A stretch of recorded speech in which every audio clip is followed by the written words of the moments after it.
finally, after freaking days, actually a week now.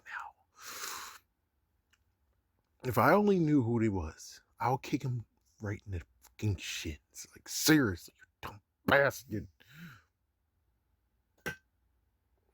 And of course, people are talking to me right now, too. Anyways, let's do this, shall we? We're on episode 5, which is The Boy Who Cried Monster. Play on words when it comes to The Girl Who Cried Monster.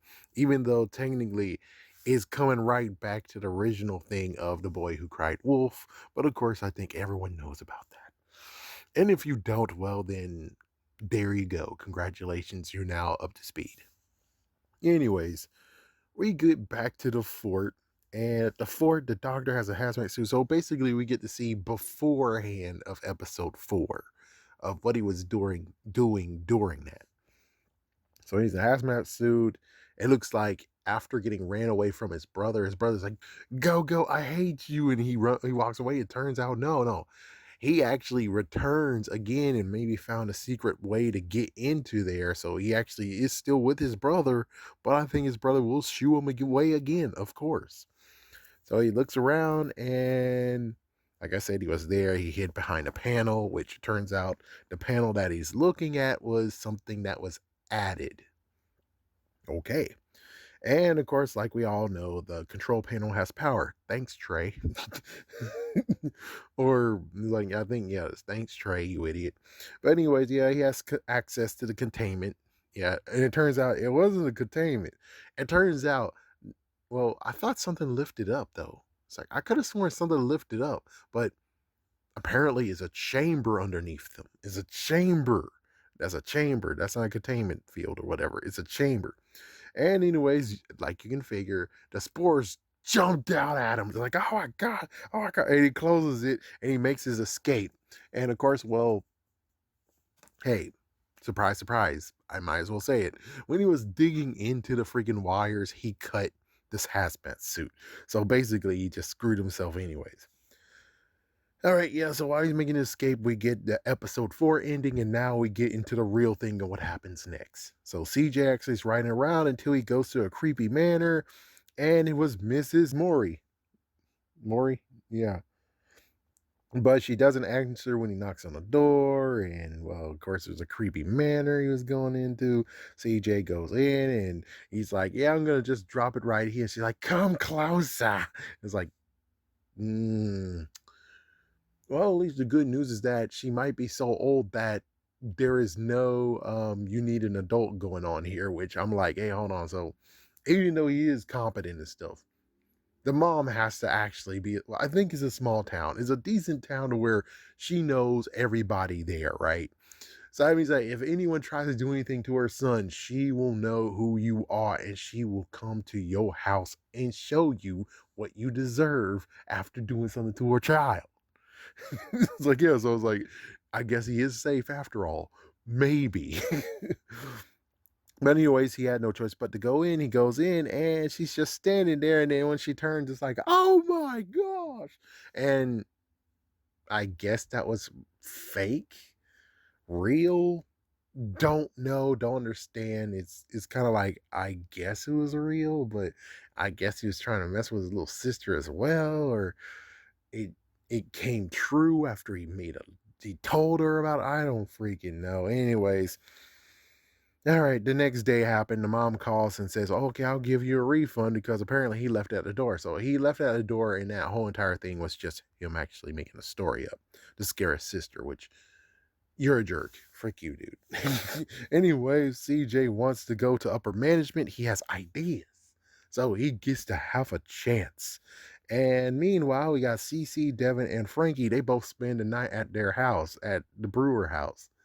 And the dad is downstairs. It's like, the dad is at home. Okay, so you mean to tell me that you had to run back home, which again, they bought a lift. They ordered a lift. So that means that they had to get a lift to go back home and maybe even tell them to go speed up or give her $20 because it's like, there's no way how you can actually beat your dad home, especially if you're walking home. Like, so I don't know exactly what's going on here, but frig it. Anyways, yeah, so they're at the house. They go to Alex. Oh, Alex, on the other hand, she admits to her mom, to Jen, the detective, that, oh yeah, something attacked her. The car attacked her, and she admitted to her mom. And the mom says, "Oh well, you need to stay away from that stuff because I think that is also involved with what's going on in 1994." It's like, huh, okay.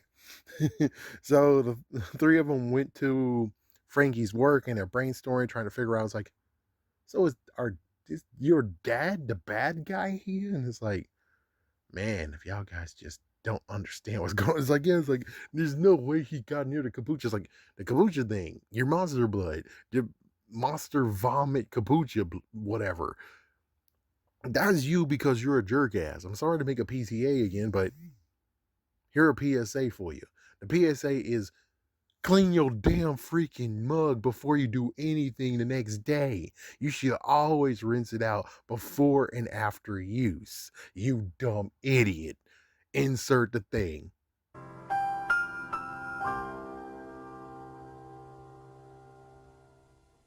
Thank you. It's like free. So, anyways, let's see. The auntie's recovering because she had the brain surgery. They make the Trey car connection where Cece was in the haunted car, quotations. They landed the haunted car on, well, the car, Trey's car, onto the plant monster. At least that's what they called it. So it's like, yep. So there we go, and that makes the connection. And well, oh great, Trey's dad comes by and she ropes Frankie to come back because his son has been discharged from the freaking hospital. Oh boy, I'm like, dude, there's some toxic crap going on. It's like, dude, I'm shocked that you're freaking glued to this crap too. No wonder the mom is nowhere to be found. Oh, it's like, I'm sorry to be a jerk, but it's like, hey, apple doesn't fall far from the tree. Sounds like you act like the same thing that he acts like. It's like, geez, no wonder the mom is nowhere to be found. But I'm pretty sure the mom actually died. But still, it's like, geez, man, she might have just killed herself to get away from you. Oh, anyways, the dad is treating all the nurses to lattes. Well, at least he's single, because if he wasn't single and he's doing that behind his wife's back, Frankie, take notes because Trey could be gonna two-time you or at least flirt with other women while you're married to him. Just so you know. Anyway, the doctor's sick. Yeah, Dr. Brewer's sick. He calls Gwen, who's CJ's mom, for some soup, and the doc blew black snot out of his nose on a tissue. Uh-oh. So, anyways, CJ comes by, CJ delivers, but he has to come right in because, well, he doesn't have his money with him. He's like, yeah, the doc doesn't have his money with him. So he sneezes, and Doc is now, oh, frick, man. Have you ever seen Hostel before? It's like, yeah, when the girl who got freaking the face, and it's like, she has her eyeball hanging out of her freaking face. She decided to just kill herself, by the way. It's like, I know that's spoiling Hostel, but still, she just decided to kill herself because no one will ever love her like that. It's like, but still, at least you're living. Anyways, so his eye popped out. CJ run. Doc puts it back in eventually, and he notices the black goo that was on his freaking fingers. So the doctor has to check the contamination tear on a hazmat suit, like I said, and yes, it was one. CJ freaks out and went to his mom about it. His mom is going to check on the doctor, and CJ decides to take her. The doc cleaned himself up nicely, because he was looking all messed up. Now he looks good. And he plays dumb about the eye, and Doc plays. He just plays freaking CJ. It's like, dang, too many horror movies and horror shows on TV and streaming. Oh boy. So CJ is looking bad now, and this is where I'm like, hey, you know what you should have done, man? I don't give a crap if it's invasion of privacy. You should have took a freaking damn photo on your damn phone. And then here's the messed up part when we read. CJ is now fired, lost his opportunity to do upper management, and his mom says, give me your phone. Dumbass, why didn't you take a picture of your phone? If you want freaking improve, take a picture with the damn ass phone. I would do that crap. I was like, oh shit. And then there you go. I got freaking photo of it, man. What the fuck? Anyways, he's a dumbass idiot. His mom is driving him back to the diner. CJ talks to his little sister and vents a bit. Then the doctor calls CJ and wants him to come back. He's gonna help him explain everything and help him get his job back. CJ decides to go, but he has to do it on foot. The doctor is acting like he didn't call, which I'm like, okay, this sounds like some split personality crap going on here. Or it's a fact if there's two dominant entities in the mind. You have the one that is the doctor, Dr. Brewer, and then you have the other person who wants to infect people and become one with the hive. Which most likely that's not what it is, but hey, let me run with this, okay? It's been freaking long. I should have been had this done, but the dumbass idiot over there is a stupid moron. Anyways, yeah, so Doc actually got to his senses and told him to run, and freaking CJ got jumped and caught by freaking Dr. Brewer, Spotty. The three actually come to meet Alex, Devin, CZ, Frankie, and then Alex actually brushes them off because he's like, "Oh, you gotta tell us more about the car. Tell us more." It's like, no, no, I don't want to be involved with this. I don't want to have anything to do with this. It's like, okay, cool. But CC decides to pursue. Frankie wants to go back to Trey. He needs me. He got his damn ass daddy. He got his damn ass daddy. And then Devin tries to talk her out of it, and then she says some stupid word where I'm like, Frankie, if he does cheat on you, that's on you. That's on you. Just so you know, that's on you. Anyways, Alex does not want to get involved. And Sichi and Alex, this thing that they're going to try to make happen, no, the distro stopped it right there for now, sadly. Let's say for now, sadly, because they're bastards. Anyways, Jen actually has a hidden location. I'm pretty sure she has like 2 locations. And she retrieves an item from it. And now we see a new girl who's being nice to Devin. And I'm like, Hannah Fairchild? Oh, what the fuck? Now we got 3 versions of Hannah Fairchild, allegedly. Got the one from the movie. We got one from the TV show. We got the one from the movie, Hannah Fairchild Stein. And we got this one. So, not bad, though. She don't look that bad at all. So, anyways, yeah, she's really being nice to him. And, well, Frankie is so catering to Trey. Mm-hmm. And Trey's like, I gotta change a heart after all that happened. It's like, mm-hmm. And Hannah is just so buttering up Devin. And she was at the fort, and apparently they nicknamed it. Guess, yeah, hold on with me. Here we go. Camp Nightmare. Of course they did. And she's seen some bad stuff, and she wants to show him. And it's like, sounds like you're the opposite of the ghost next door. Sounds like you're the horrible entity that went against Hannah. The TV and book version. So Frankie tries to get him to check out the basement. He's like, yeah, they both want to check out the basement. It's like, Frankie, you had your chance. You could have kept him. You could have went to the. It's like, I don't know how you would actually get him in the basement, but you could have had him. But you're a dumb idiot, and you choose Trey.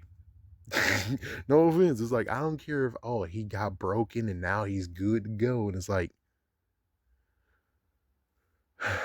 I don't think he's truly broken because of what happens next. Anyways, yeah, so she needs him. And it's like, fuck. And Hannah just decides to say, frick this, I'm out. Disappears like Batman. So Doc is saying that they should not know their existence. Oh, good Lord. And the doctor sadly is wrapped. His mind has been wrapped thanks to the damn spores in his mind. Yep, the battle of the mind, but the mind is kind of like, it's wavy. It's really wavy. He's not trying to fight back. It seems to me he's like, I don't even know. It's like, is it like a symbiote? It's like, I don't think it's like a symbiote. I think it's like something else. I think it's like freaking Two-Face for real. It's definitely like Two-Face for real. Anyways, yeah, turns out Doc is hurling black goo. Oh damn. And CJ is stopping the Doc from infecting him. He's like, please, please, please, please, please. Hold on, man. Hold on. Come on, man. Come on. And when he actually tried to do it again, he actually broke his finger. Here we go again. Another finger broken that he's to pop back in. It's like, oh frick, man. Anyway, CJ actually called for help, and good news.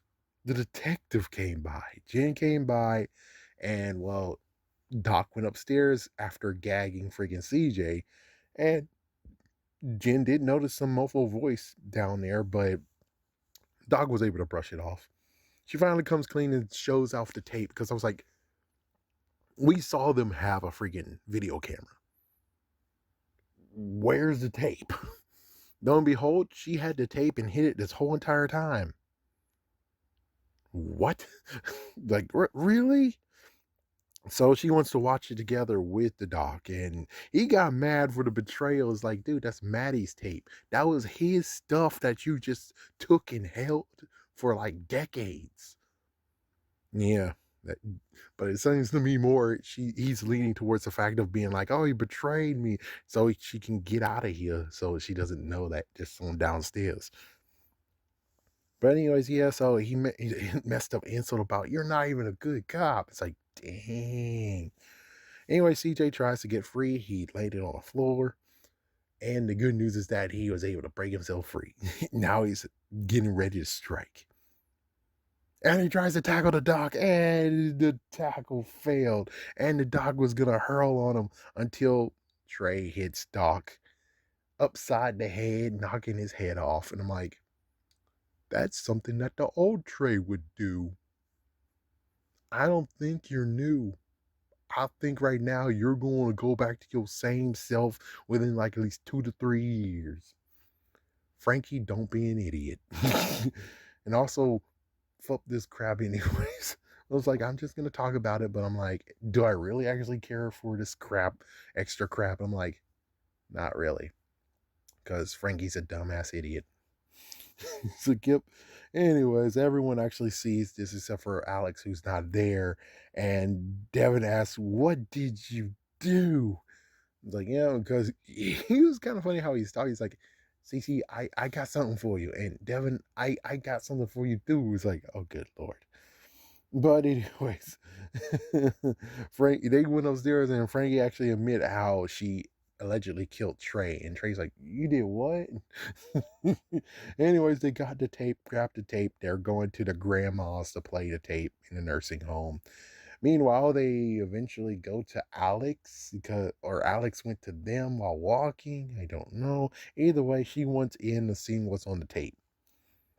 Yeah, but of course, Devin, however, is like, give me 1 second, though. Let me 1 second. I gotta go back to Hannah. And they're like, what the frig is like, curve your hormones? And I'm like, Frankie, freak you. He's like, yeah, it was CJ who said that, though. It's like, yeah, but still, Frankie, freak you, okay? You had your chance to actually make sure that he stays with the team, but since you were a jerk ass, I don't see why it's that bad for him to go to freaking Hannah. Yet. Yet. And he does have a good point. She might have something to tell everyone. She might have some good details because she's the one who said Count Nightmare. So you might as well check the freaking hell out. Let him check it out. Anyways, the scientist that we saw previously who said, "Oh, I'm a doctor," then I'm not a doctor. Well, apparently she knows where he is, and she said you didn't leave hell enough alone or something. It's like I don't know what she said, but either way, she decided to take the head of the doctor. Dr. Brewer's head allegedly has been taken. So there we go, and that's the end of it. Man, it took so long to freaking watch this damn episode. What the fuck? But anyways, yeah, lots of stuff, lots of questions, lots of stuff like that. But I can't wait to actually get to episode 6 and heck to be done with this. So have a scary day, have a scary night.